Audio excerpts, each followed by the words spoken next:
Okay, guys, so in the previous video, we had a look at cybercrime and how cyber criminals actually operate as organized crime. So we'll dig down a little bit deeper into the concept of hacking, and we'll look at specific examples of the different types of hacking.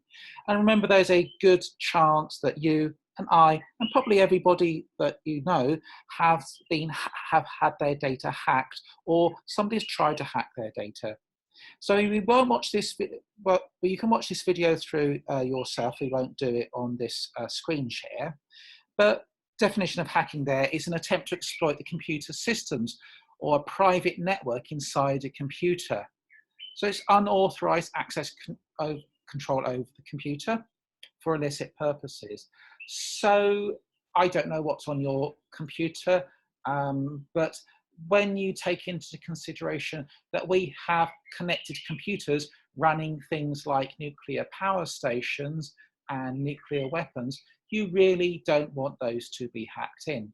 A while ago, there was some concern that in your plane's entertainment system, you could hack into the control systems and of the aircraft. And what they've actually said there is the only way that you can be 100% secure is if you have a completely different network on the aeroplane than for your entertainment, a completely different network for entertainment, and a completely different network for the plane's systems. And that's actually what they've done, and there's big firewalls.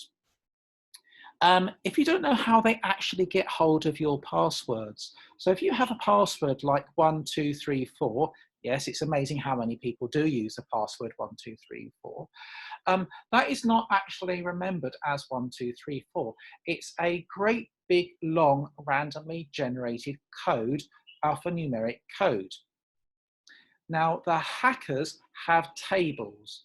Therefore, they have tables for millions of commonly used passwords. So what they do is they've got these tables which are effectively hacking in, and then they just run them through. And they just run a computer program, and it can actually go through, I think on this video, he's talking about thousands, tens of thousands every second. So I know it's a real hassle when they ask you to set up these passwords with a capital letter, lowercase letter, a special character and numbers and all that, and it's a real pain, but you can see absolutely why they do it, because it's quite shocking how vulnerable we all are. So we'll go on to look at this specific things of identity theft. You can have a watch of this video, how hackers work, if you want yourself. Let's have a look at identity theft. There are actually several ways of stealing your identity, but it's organized crime, and I want to make this clear, it's organized crime. And it's not just the damage to the individual, but it's damage to the confidence that business has in internet transactions, and that can be extremely damaging to a company's reputation and extremely damaging to the reputation of a country. The aforementioned company that I don't want to mention again because I don't want to be sued, I mean, that seriously undermined their reputation.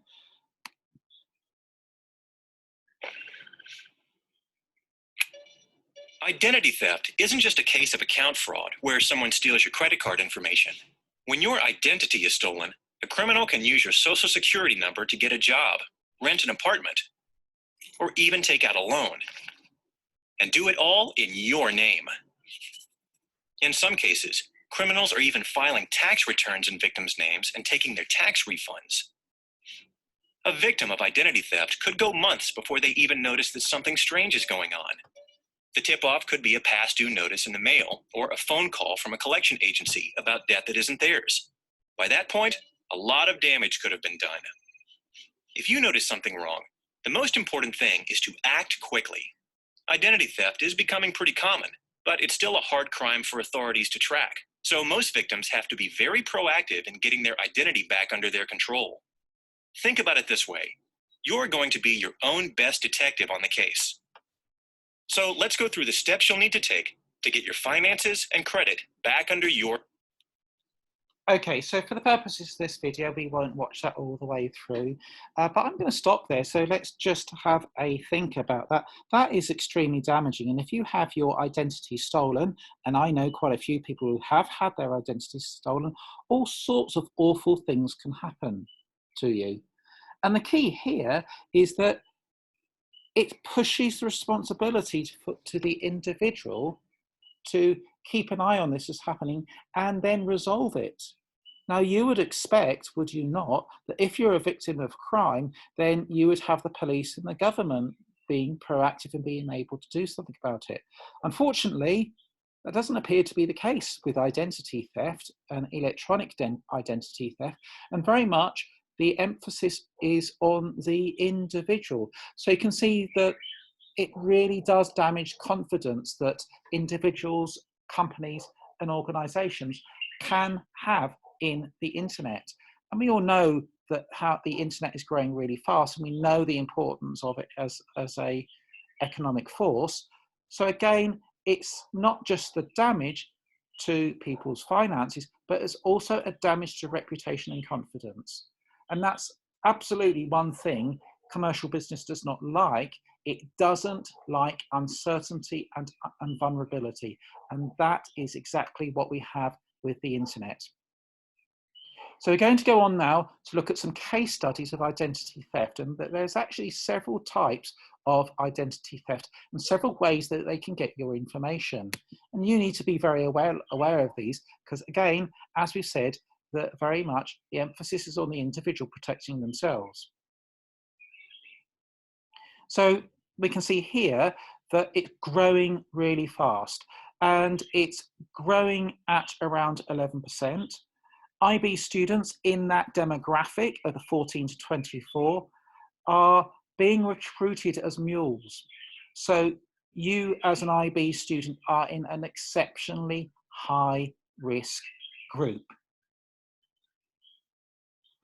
Another high risk group is those people that are over 60 years old. I regularly get emails, allegedly from Apple, telling me my account has been frozen and then asking me to reset my password. If you get anything like that, anything asking you to reset your password, don't even open it. Because as soon as you don't even need to give them your password.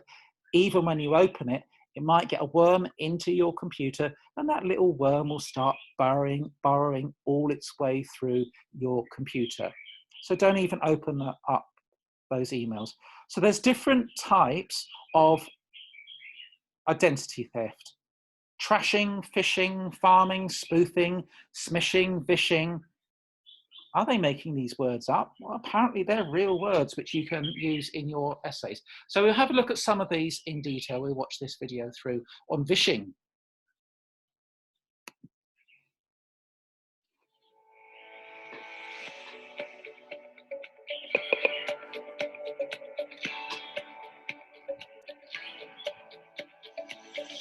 Vishing is a form of social engineering where scammers will attempt to elicit valuable information from potential victims via a telephone call or voicemail.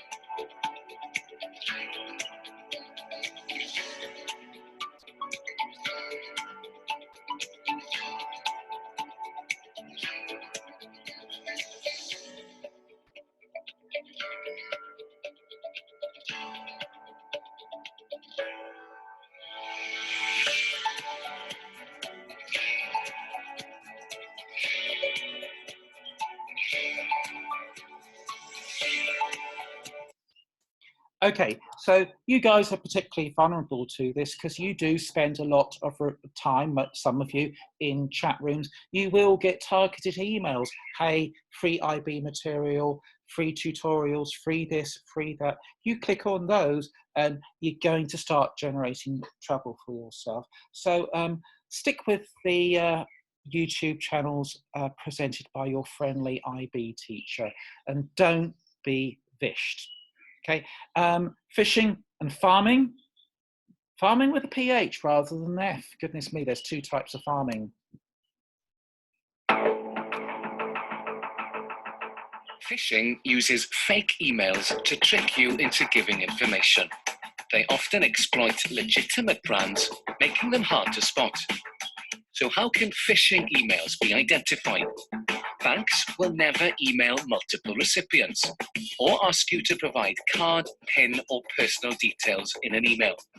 Well-known organizations won't use free email services like Gmail or Hotmail or make spelling or grammar mistakes. Hover your mouse over links. Don't click them. This sometimes shows the fake website's address. Search online. If it's a scam, it may be reported in the news or forums, or check with the organization the email claims to be from using contact details you know are real. Farming fraudsters design fake websites that mimic official sites to lure victims into entering personal or bank details. So how do you spot a farming site?